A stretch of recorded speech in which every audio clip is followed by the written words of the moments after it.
risk reduction strategies for all high alert medications, and this video touches only the risk reduction strategies which are applicable to the most practiced settings. Everyone, welcome to JustMedTalk. In last video we have seen that what are high alert medications, how the impact of high alert medication associated error cause significant harm. So we shall speak in this video about the general risk reduction strategies for all high alert medications. This video touches only the risk reduction strategies which are applicable to the most practiced settings. So however, if you need me to make more detailed videos on individual classes of high alert medication, whether it is neuromuscular blocking agent, oncology medication, insulin, concentrated electrolytes, please drop a comment below so that I can make individual video based on high alert medication class. So before proceeding in this video, please watch my previous video, click on I button I will share on the screen, and then you can watch this video. We all know that medication errors, whether it is related to high alert medication or non-high alert medication, it can occur at any stage of medication management, right from procurement, storage, prescribing, dispensing, administration, and if the medication is in the custody of the patient. So how do we mitigate such risks? Mitigation of medication errors is very important activity, but when it comes to high alert medication, it can become more important. How do we start these strategies to reduce or to mitigate the medication error associated with high alert medications? Strategy number one is building a safety culture. This means creating an environment where people feel comfortable speaking about the risks or mistakes without fear of blame. It's about learning, not punishing. The hospitals that do well will have a regular team huddles, anonymous reporting systems, and leadership that actually listens to the concerns raised by frontliners. If someone spots a potential error with a high alert medication, they are encouraged to say something, and that is very impactful. Next strategy is standardization. One of the strongest tools we have is standardization. That means creating a consistent processes across all the disciplines in the hospital, like same drug concentration, same storage places, same labeling standards, same order sentences across the hospital and disciplines. For example, instead of stocking 5 different strengths of heparin, limit it to the most common one are in use. By facilitating that, the more predictable and uniform things are, the less chances this is for confusion or mistakes, better inventory control, and also more pharmacoeconomic approach, forcing function and automation. By the availability of electronic prescribing systems, these help catch errors, interaction, and dosing mistakes before they reach to the patient. All the errors related to illegible handwriting are omitted. An effective electronic medical software is embedded with clinical decision support tool where the physicians are alerted about any potential medication related problem like wrong drug, wrong dosage, whether it's overdose, underdose, drug-drug interaction, drug-food interaction, drug allergies, etc. Regarding the high alert medication, these medications can be denoted by a particular font color where the prescriber can be alerted while prescribing this medication that this medication is belonging to HAM category, where he or she has to be extra careful in prescribing the medication. So next, technology can be employed in implementing barcode scanning of medication at the time of dispensing and administration, ensure the right drug goes to the right patient at the right time.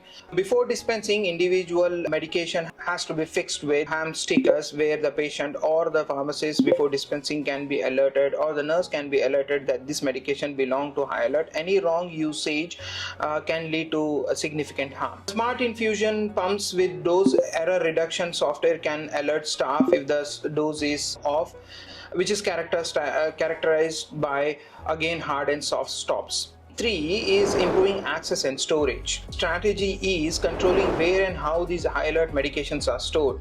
These medications can be stored right from pharmacy stores, inpatient and outpatient pharmacy, patient care area, outpatient specialty clinic, ED settings, OR. Be embedded with the availability of automatic dispensing cabinets which have restricted control for storage and particularly in patient care areas.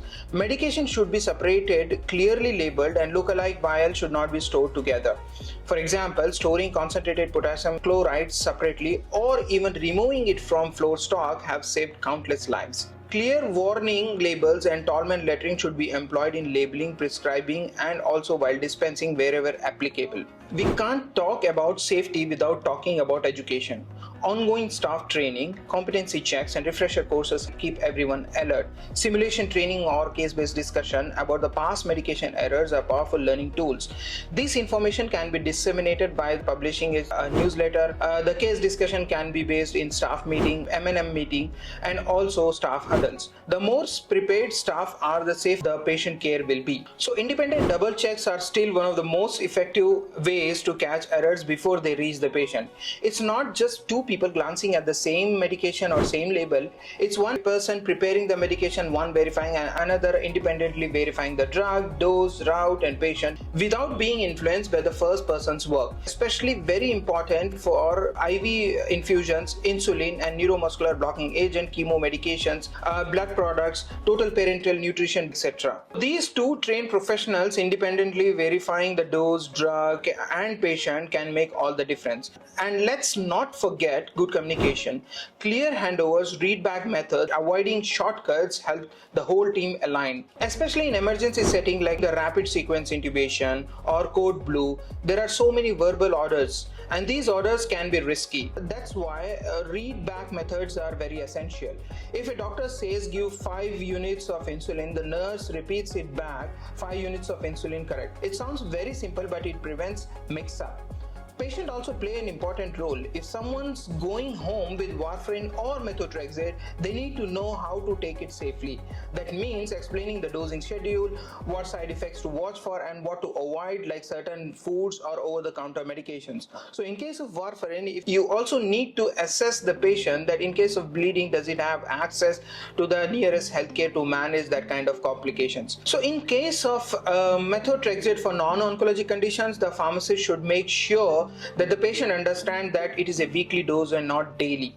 Talk to them, ask questions, and make sure they understand, and also hand over them patient information leaflet which can be customized as per your practice. Finally, we need to monitor and learn. That means tracking these adverse drug events related to HAM medication, understanding the underlying trends, reviewing compliance with protocols, and using data to improve. And when something goes wrong, we investigate, learn, and adjust our practice. To wrap it up, reducing risks with high alert medication isn't it about being perfect. It's about being proactive, using smart systems, and working together.